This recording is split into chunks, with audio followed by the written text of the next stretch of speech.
universally recognized as pound for pound the best fighter in the world, Terrence Crawford.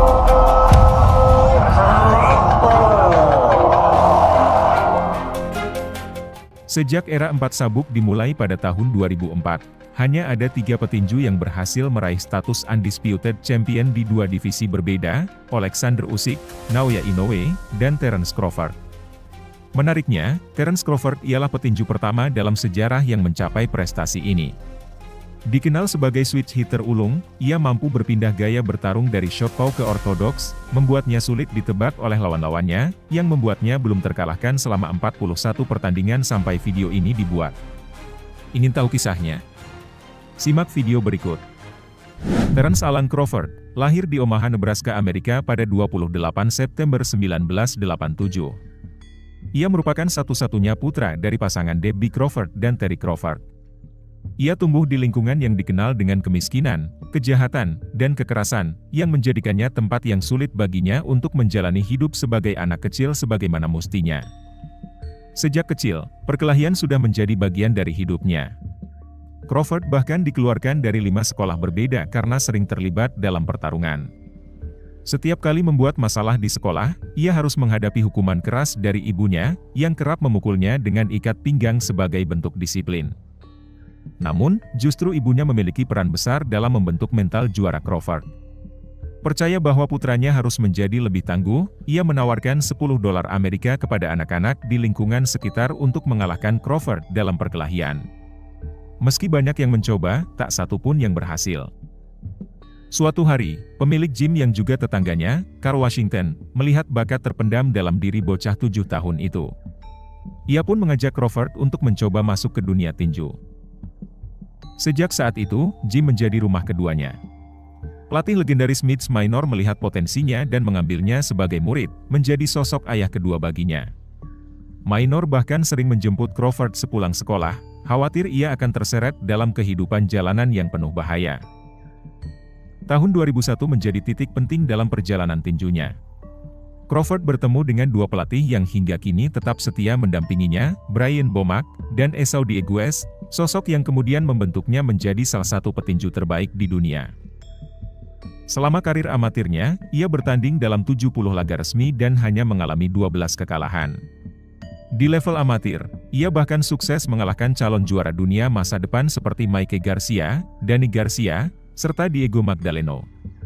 Crawford menunjukkan dominasinya dengan memenangkan 3 turnamen bergengsi, yang membuatnya menjadi petinju kelas ringan peringkat tertinggi di Amerika.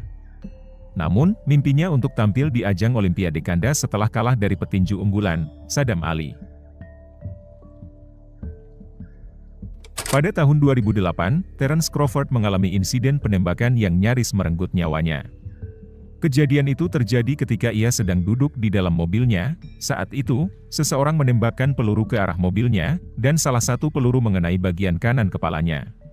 That you too have been shot, and you drove yourself to the hospital, and waited like 5 hours before they even saw you.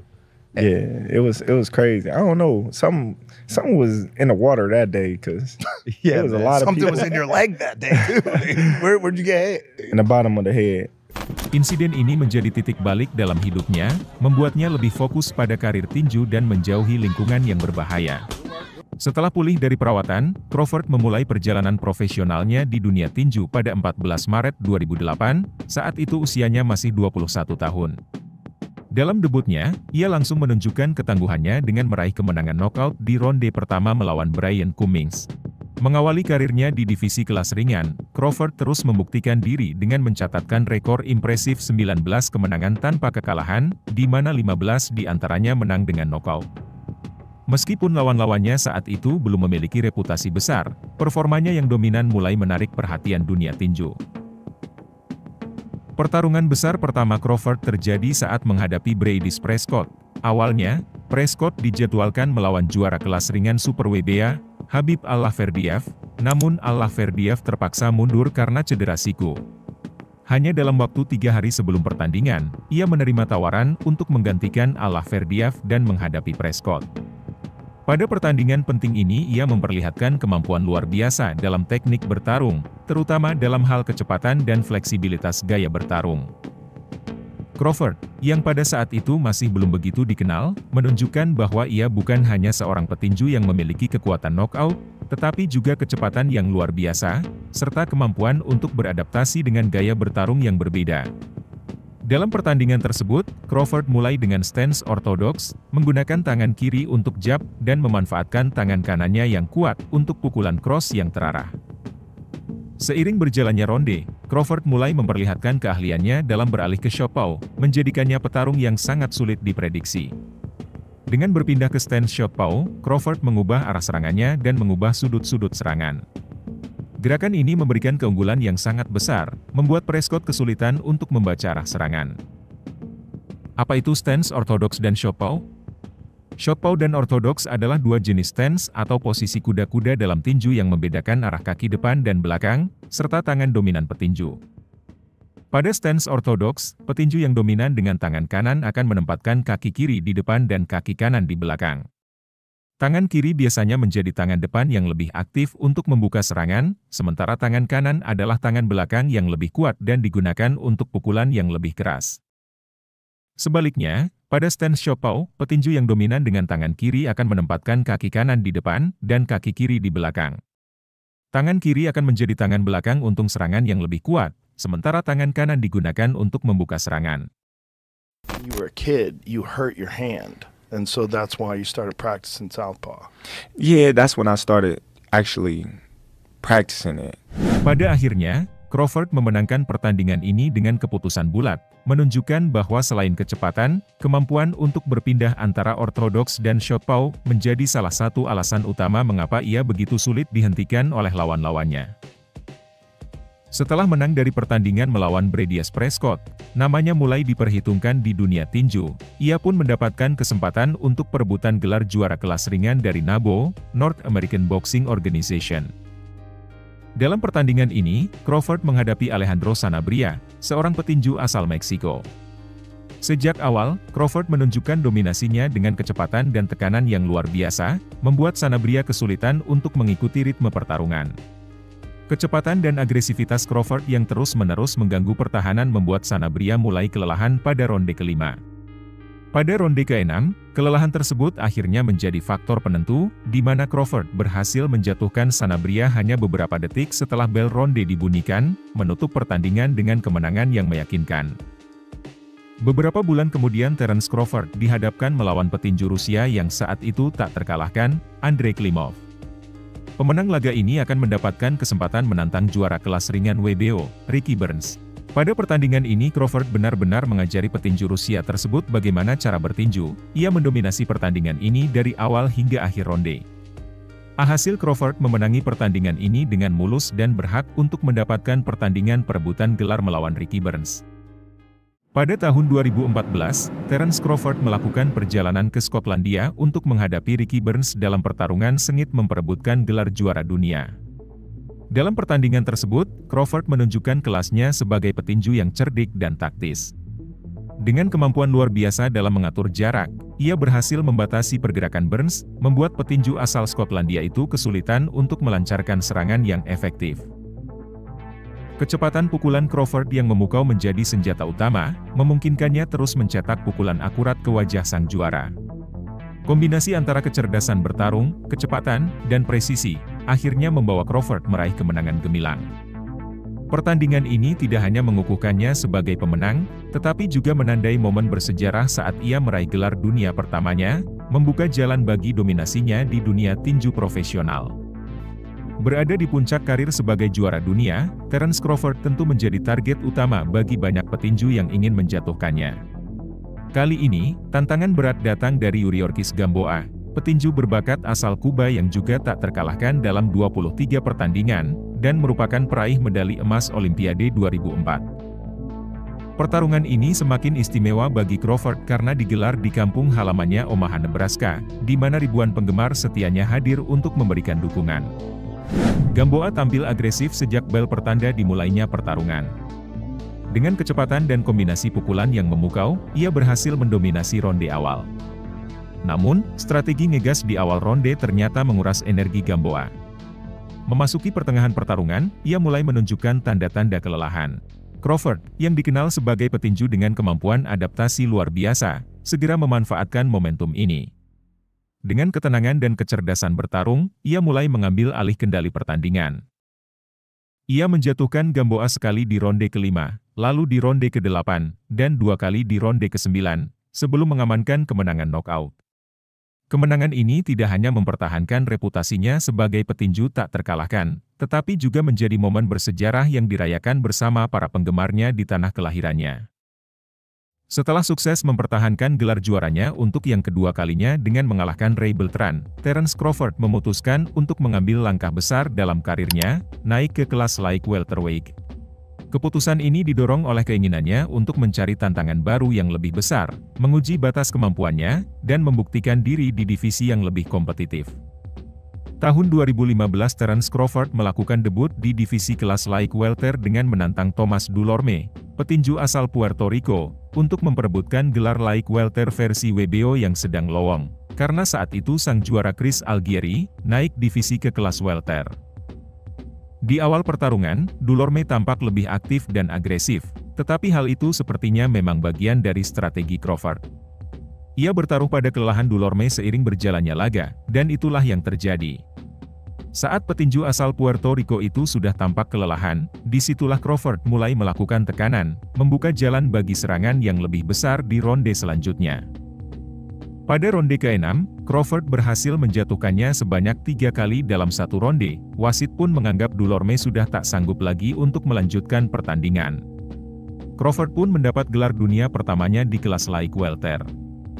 Namanya pun semakin berkumandang di dunia tinju. Karirnya terus menanjak dengan mengalahkan Dierry Jin dan Hang Lundi dengan keakuratan dan kecepatan pukulannya. Kali ini, ia mengincar sabuk juara WBC yang saat itu berada di tangan Viktor Postol, petinju asal Ukraina. Menariknya, kedua petarung memasuki ring dengan rekor identik, 28 kemenangan tanpa kekalahan. Duel ini pun dianggap sebagai pertarungan antara dua petinju terbaik di divisi light welter saat itu. Sejak bel ronde pertama berbunyi, keduanya langsung tampil agresif, saling melancarkan serangan tanpa ragu. Namun, sepanjang pertandingan, Crawford menunjukkan kecepatan pukulan yang luar biasa, membuat Postol kesulitan menghindar dan sering terkena pukulan telak di wajahnya. Hingga akhir laga, Postol akhirnya harus mengakui keunggulan mutlak Crawford, yang tampil dominan sepanjang pertarungan. Dengan kemenangan ini, Crawford sukses menambah koleksi gelarnya dengan meraih sabuk juara dunia keduanya di kelas light welter. Dalam wawancara pasca pertarungan, Crawford sempat menantang legenda tinju Manny Pacquiao untuk bertarung. Sayangnya, duel impian tersebut tak pernah terwujud. Do you think makes a big fight with you where you will be pushed? Pacquiao. Setelah meraih gelar juara, Crawford berambisi untuk menjadi juara tak terbantahkan di kelas light welter. Saat itu, dua sabuk juara dunia lainnya dipegang oleh petinju asal Namibia, Julius Indongo, sehingga pertarungan ini menjadi ajang penentuan siapa yang benar-benar penguasa divisi tersebut. Dalam duel ini, Crawford menerapkan strategi bertahan dengan sabar, menunggu momen yang tepat untuk melancarkan serangan balik. Taktik tersebut terbukti efektif. Pada ronde ketiga, sebuah pukulan counter telak ke arah liver Indongo membuatnya terjatuh kesakitan dan tak mampu bangkit lagi. Dengan kemenangan ini, Crawford resmi menjadi juara tak terbantahkan di kelas light welterweight, mengoleksi keempat sabuk utama dunia, serta menegaskan dominasinya di divisi ini.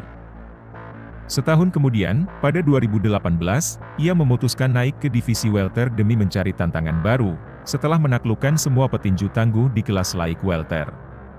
Di debutnya di divisi ini, ia langsung dihadapkan dengan juara WBO kelas welter, Jeff Horn, petinju asal Australia yang pernah mengalahkan Manny Pacquiao. Namun, laga ini mengalami penundaan karena Terence Crawford mengalami cedera tangan saat latihan. Awalnya dijadwalkan berlangsung pada Maret 2018, pertarungan akhirnya diundur ke Mei 2018. Meski sempat mengalami cedera, Crawford tetap tampil dominan.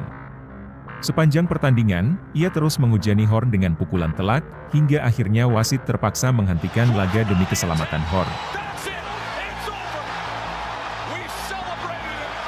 Dengan kemenangan ini, Crawford langsung merebut sabuk juara di divisi welter dalam pertarungan pertamanya.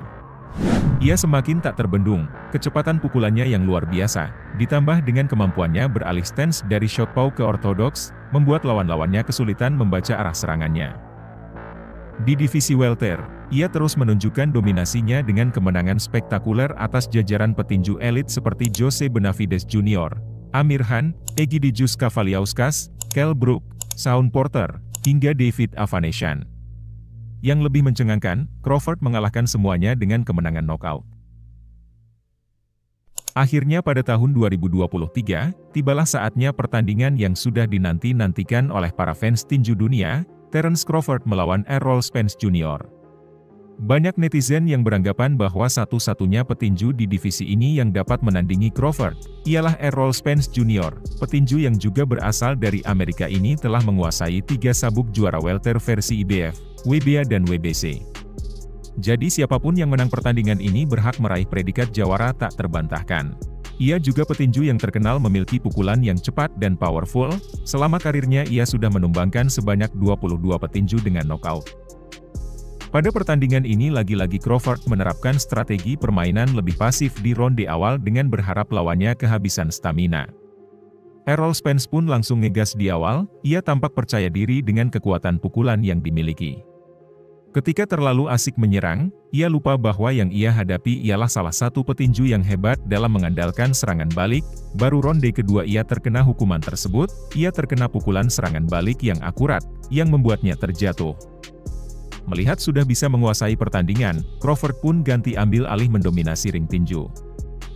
Errol Spence tampak kewalahan menghadapi tekanan yang diberikan Crawford.